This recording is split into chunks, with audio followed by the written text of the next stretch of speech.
د کهانې په شروعات کې مونږ یو ماشوم وینو چې دنیا ته راتلو سره د بجلی په شان تیزوي او کله چې ډاکټران دا حرکت ویني هغوی دی له د مرګي بیماری نوم ورکوي خو حقیقت د دې مکمل الټوي په اصل کې په پیدایشي توګه باندې هغه دومره تیزوي چې دنیا د هغه په نسبت سره ولاړوي او کله چې هغه غټه شي اوس هغه د دومره تیزوالي نه تنګ شوی وي ولې چې دنیا د دې په نسبت سره دومره په قلار وي چې خلکو سره خبرې کول هم د هغه لپاره مشکل وي هغه ته به د خلکو आवाज زونه ګرځیدل هر یو سیز ولاړ ښکارېده حتی تر دې چې مور پلار سره هم هغه خبرې نشوي کولی او هغه مور پلار سره د رابطې دپاره یوه طریقه جوړوي هغې به چې څه ویل هغه به یې په یو کاغذ باندې لیکل خو بیا هم جواب دپاره به ډېر زیات انتظار کوو د خپل رفتار د کتلو دپاره یوه ورځ هغه مور پلار ته وایي چې یو خط تاسو شل ځله ووایې او هغې سره ګوته پې هم ورسره ګرځوئ او کله چې هغه حساب کتاب کوي نو هغې ته معلومیږي چې د عامو انسانانو نه هغه 100% تیزوالی لري او د دې نه پس هغه د خپل رفتار د کمولو کوششونه شروع کی او په اخره کې هغه د عام خلکو په شان د خبرو چل زده کړي وخت تیریږي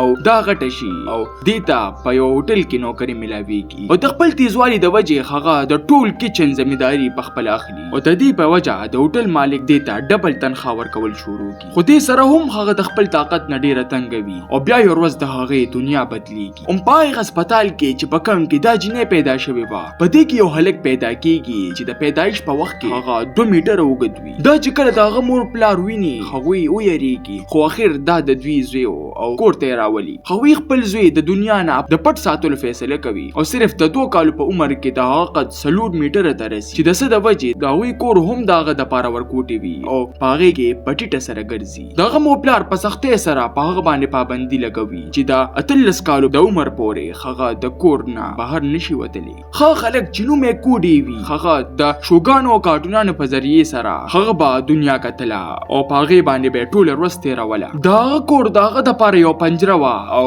دیوالونه یې د هغه حدونه چې کوم پورې هغه ته ازادي حاصل وه او یو ورځ هغه د چت نه څادر د لرې کولو په دوران کې هغه په غلطۍ سره اسمان ګوري او دا هغه وخت وي چې په ده کې د بهر دنیا د لیدلو شوق پیدا کېږي او په دغې شپه هغه خپله هولیه بدلوي او په پټه باندې د خپل کور نه وځي او په یو پارک کې داخليږي چرته چې سهلکان د مخکې نه لګیا وي پارټي کوي او په دې کې یو هلک په ده باندې نظر پروزي چې هغه ډیر زیات ویریږي کله چې دا خبره خپل ملګرو ته کوي هغه په ده باندې یقین نه کوي او اصل کار خو سبب شي چې هغه خلک په انټرنیټ باندې وایي چې ما یو دیو لیدلی خو خلک هغه باندې د یقین کولو په ځای باندې هغه ته لیونی وایي په خوش قسمتۍ سره کله چې کوډي په خپل کور کې ورزش کوي هغه هم دا هلک आवाज اوري کم چې هغه په پارک کې لیدلی هغه په لاره کې ملګرو سره ګپ لګوي او دغه ګپې د کوډي دومره خوښیږي چې هغه په ژوند کې په اول ځل د زړه د خلاصه خان او کله چې دغه عجیبه خندا دوی اوري هغه د دې د معلومولو دپاره د کور کې داخليږي او کله چې د په کور کې غټ فرنیچر او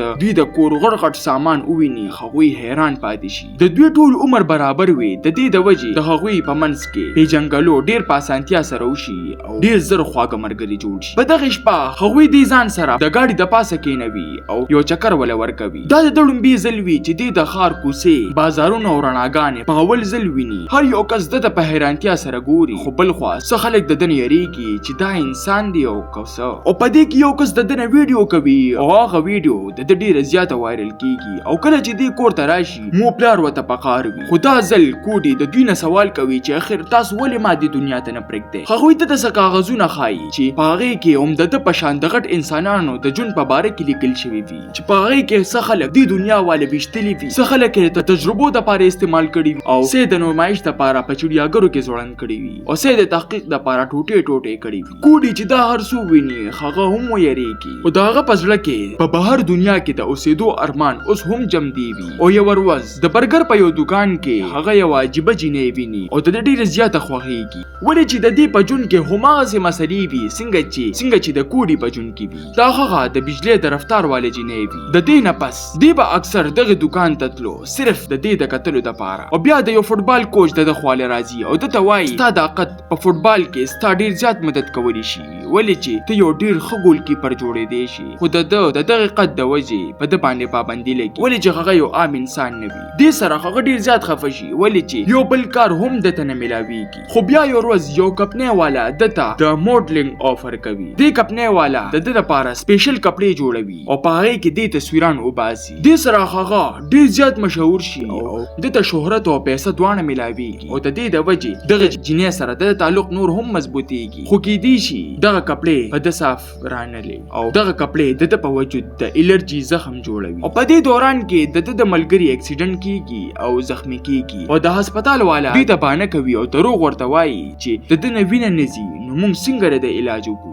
دا هغه وخت وي چې کوډي ته احساس وشي چې دا نظام صرف د مالدارو د پاره دی او زما غونتي غریب ته څوک هم د انسان په نظر نه ګوري او موږ صرف استعمالي کو او دې سره هغه د هر څه د بدلولو فیصله کوي او د یو انقلاب آغاز کوي هغه خپل مرګي راغواړي چې په هغه کې د بجلی والي جنې هم وي او واړه انسانان هم هغه یړمبي په پاور پلانټ باندې د حمله کولو فیصله کوي هغه ته دغه واړه انسانان د کیمرې بندولو کار کوي او دغه جنې د ګارد د قابو کولو او کوډي جنریټر تباہ کوي خو صرف د نیمه غنټې نه پس بجلی واپس راځي او پولیس د کوډي کور معلوموي او څنګه چې کوډي تختیدو والي وي یو ریپورت دغه مخه نیسي او یو رحمدله پولیس چې د هغه سره د انسانيت نه ډک وي هغه کوډي ویني او هیڅ ورته نه وایي او کله چې په اخري ځل کوډي په شا ګوري دغه د سترګونه اوخ کې بهي او په وجود د الرجی یو غټ زخم وي آیا کوډي به واپس راځي دا هر څه کوډي به بدل کړي شي د دې لپاره به موږ د پارت 2 انتظار کوو ملاوي کو په نوې ویډیو سره دا غي د لپاره د خپل ځان ډیر زیات خیال ساتئ